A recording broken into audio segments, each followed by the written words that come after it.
Shalom warga kerajaan, senang sekali kita bisa jumpa kembali. Kali ini saya akan membahas satu tema yang penting untuk iman kekristenan kita.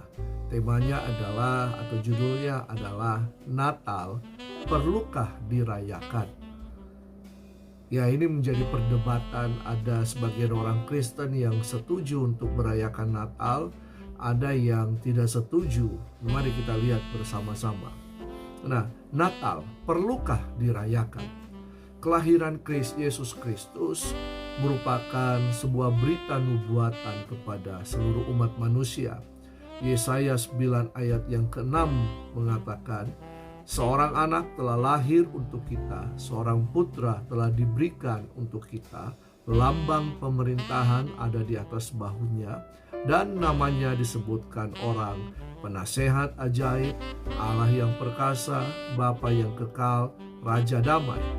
Lalu dalam Mika 5 ayat yang kedua mengatakan begini, tetapi engkau, hai Bethlehem Efrata, hai yang terkecil di antara kaum-kaum Yehuda, daripadamu akan bangkit bagiku seorang yang akan memerintah Israel, yang permulaannya sudah sejak purbakala, sejak dahulu kala.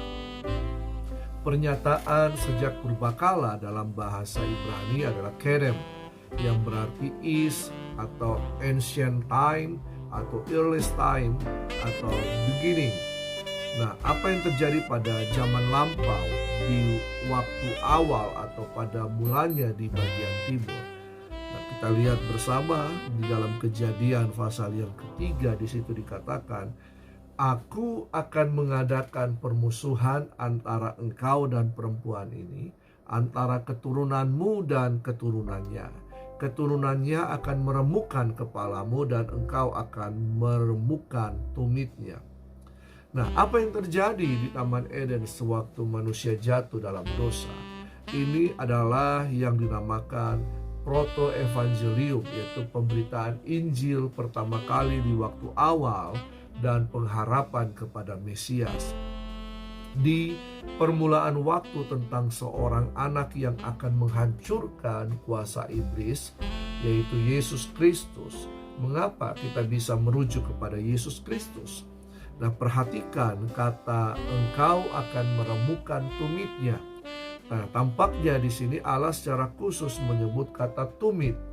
Tumit dalam bahasa Ibrani disebut akef, yang ada hubungannya dengan nama Yakub, Yaakov, dalam menubuatkan keturunan perempuan yang kelak akan menjadi sang penebus dosa yang terjadi sejak kejatuhan Adam itu, bahwa Mesias sang penebus dosa itu lahir dari garis keturunan Abraham, dari garis Yakub, ya, atau Yaakov, yang namanya berasal dari kata akef, ain kof bet. Dalam bahasa Ibrani, hampir semua kata-kata didasarkan dari syores atau akar kata yang umumnya memiliki 3 konsonan kata, ya, akof atau akef, ain kof bet. Jadi hal ini bukan suatu kebetulan bahwa sang Mesias itu lahir dari garis keturunan Yakub yang juga disebut Israel. Mari kita lihat Yohanes 4 ayat 22, dikatakan sebab keselamatan datang dari bangsa Yahudi. Kejadian 3 di sini sebagai Injil pertama atau proto-evangelium, atau dalam bahasa Latin proto-evangelion, bahasa Inggris evangelion, sebab di dalam ayat itu terkandung janji pertama mengenai penebusan dalam Alkitab, dan hal-hal yang kemudian terjadi setelah ayat ini ditulis dalam Alkitab ini kemudian mengalir dari pernyataan yang dinyatakan Allah di dalam Kejadian 3 ayat 15. Nah, seorang pengkhotbah besar bangsa Inggris, Charles Simeon, yang disebut ayat ini sebagai ringkasan dari seluruh Alkitab. Ada juga yang menyebut sebagai fondasi dari semua berita Alkitab. Ada lagi yang menyebutkan sebagai tunggu pernyataan dari semua janji-janji Allah. Nah, semua nubuatan itu kemudian tergenapi pada Matius 1 ayat 20 sampai 21. Tetapi ketika ia di sini adalah Yusuf, mempertimbangkan maksud itu, malaikat Tuhan nampak kepadanya dalam mimpi dan berkata, "Yusuf anak Daud, janganlah engkau takut mengambil Maria sebagai istrimu, sebab anak yang dikandungannya adalah dari Roh Kudus. Ia akan melahirkan anak laki-laki dan engkau akan menamakan dia Yesus, karena dialah yang akan menyelamatkan umatnya dari dosa mereka." Kemudian di dalam kitab Lukas pasal yang kedua ayat 8 sampai ke 11, di situ dikisahkan bahwa di daerah itu ada gembala-gembala yang tinggal di padang menjaga kawanan ternak mereka pada waktu malam. Tiba-tiba berdirilah seorang malaikat Tuhan di dekat mereka dan kemuliaan Tuhan bersinar meliputi mereka. Dan mereka sangat ketakutan. Lalu kata malaikat itu kepada mereka, "Jangan takut, sebab sesungguhnya aku memberitakan kepadamu kesukaan besar untuk seluruh bangsa. Hari ini telah lahir bagimu juru selamat, yaitu Kristus Tuhan di kota Daud." Nah, apa yang membuktikan bahwa Yesus Kristus itu adalah pengharapan yang sedang dinanti-nantikan? Lukas 2 ayat 25 sampai yang ke-30 adalah di Yerusalem seorang yang bernama Simeon. Ia seorang yang benar dan saleh yang menantikan penghiburan bagi Israel.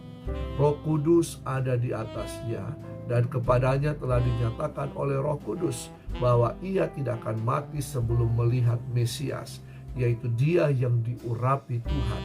Ia datang ke bait Allah oleh Roh Kudus ketika Yesus anak itu dibawa masuk oleh orang tuanya untuk melakukan kepadanya apa yang ditentukan hukum Taurat. Ia menyambut anak itu dan menatangnya sambil memuji Allah. Katanya, "Sekarang Tuhan, biarkanlah hamba-Mu ini pergi dalam damai sejahtera sesuai dengan firman-Mu, sebab mataku telah melihat keselamatan yang daripada-Mu." Lalu kemudian dilanjutkan dalam ayat yang ke-36 sampai 38. Lagi pula di situ ada Hana, seorang nabi perempuan, anak Fenuel dari suku Asher. Ia sudah sangat lanjut umurnya. Sesudah kawin, ia hidup 7 tahun lamanya bersama suaminya, dan sekarang ia janda dan berumur 84 tahun. Ia tidak pernah meninggalkan bait Allah dan siang malam beribadah dengan berpuasa dan berdoa. Dan pada ketika itu juga datanglah ia ke situ dan mengucap syukur kepada Allah dan berbicara tentang anak itu kepada semua orang yang menantikan kelepasan Yerusalem. Jadi Yesus Kristus merupakan kegenapan dari nubuatan-nubuatan yang telah ada. Ia adalah juru selamat dunia. Nah, jadi begitu pentingnya kita merayakan Natal, yaitu sebagai ungkapan atau proklamasi iman kita akan berita Injil kepada dunia, dan juga sebagai bentuk pengagungan kepada Raja di atas segala raja, serta rasa syukur atas karunia Tuhan yang luar biasa bagi umatnya. Tetapi mengapa ada umat Tuhan yang berpendapat bahwa tidak perlu merayakan Natal pada tanggal 25 Desember? Apakah memang demikian? Mari kita lihat bersama beberapa keberatan dan kemudian argumentasi.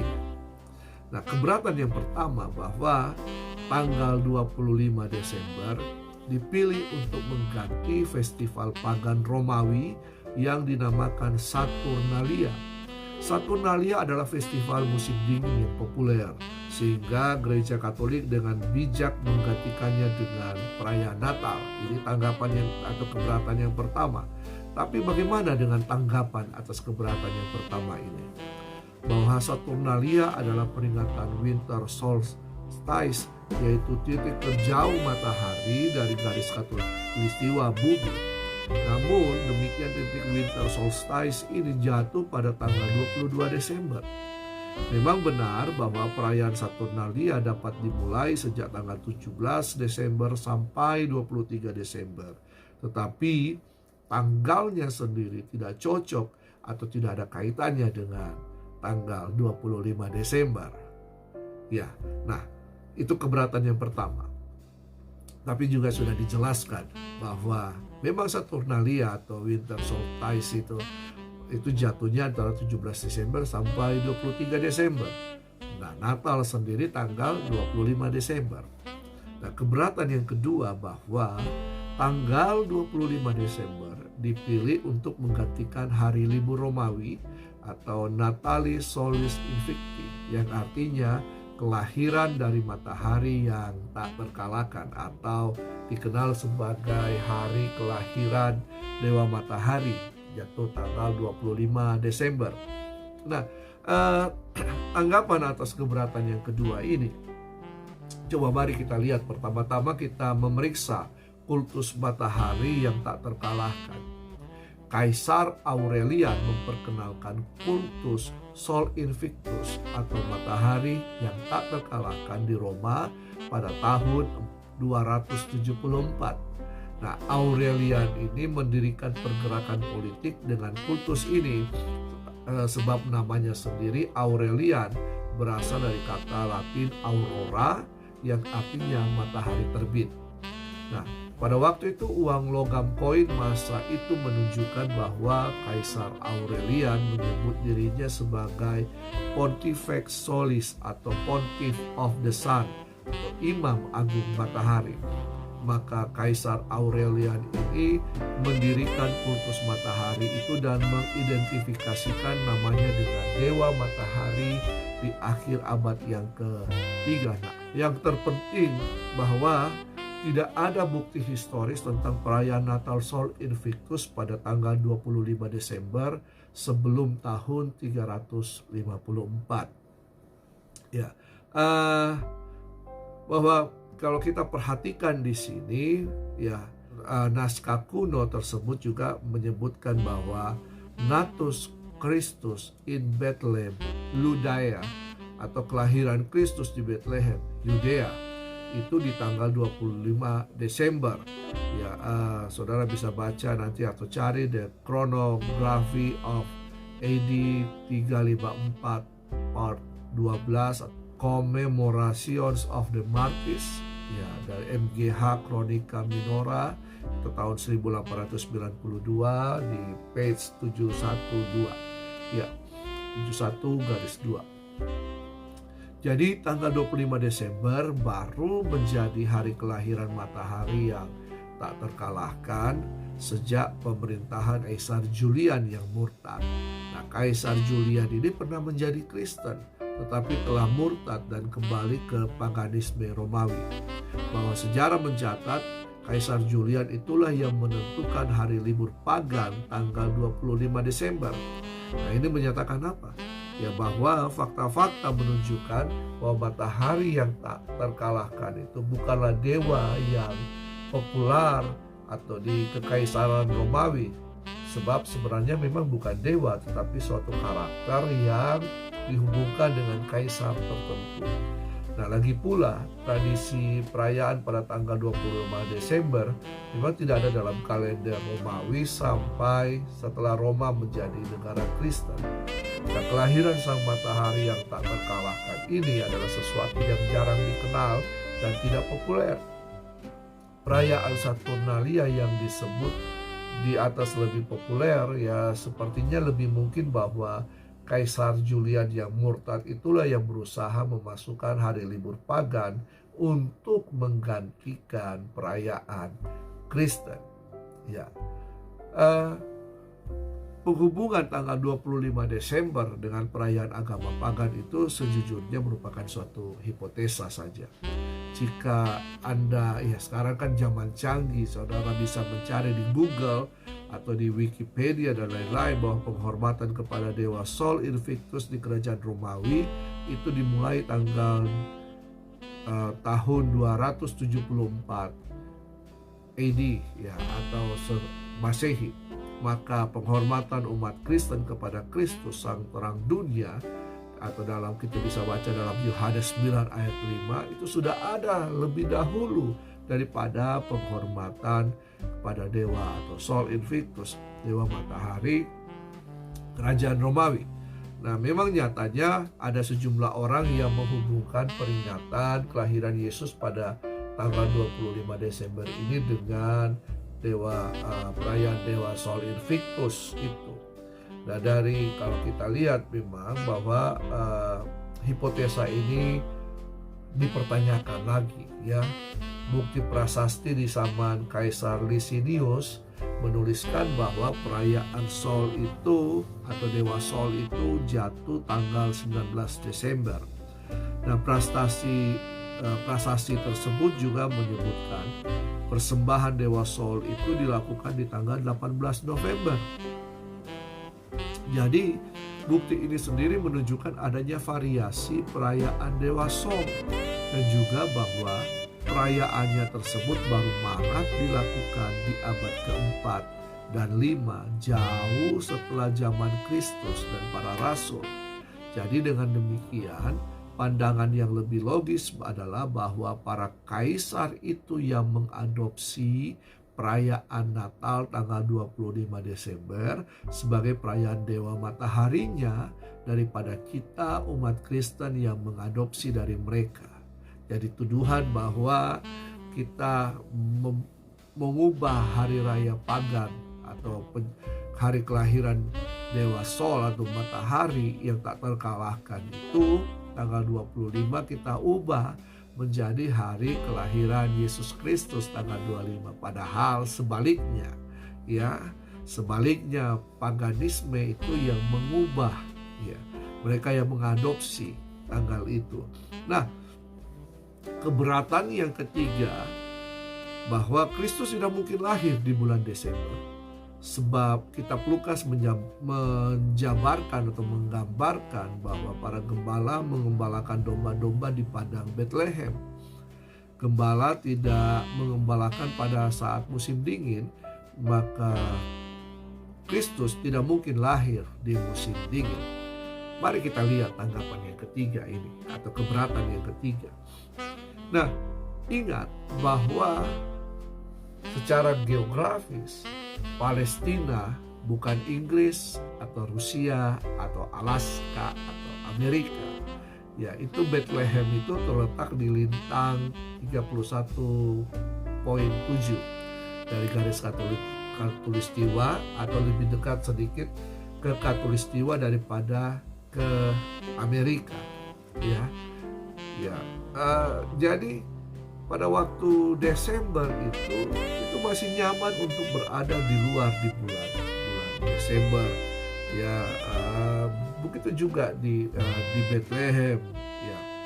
Jadi kalau kita lihat di sini, memang cuaca pada waktu itu tidak sedingin yang ada di Inggris atau di Rusia, karena Bethlehem itu dekat dengan garis khatulistiwa juga, sehingga memang dingin, tapi masih oke lah untuk mengembalakan kambing domba di situ. Jadi hal ini tidak terbukti. Ya, hal ini memang tidak terbukti bahwa bulan-bulan Desember itu adalah bulan yang sangat-sangat dingin, musim dingin, dan Kristus tidak lahir di situ.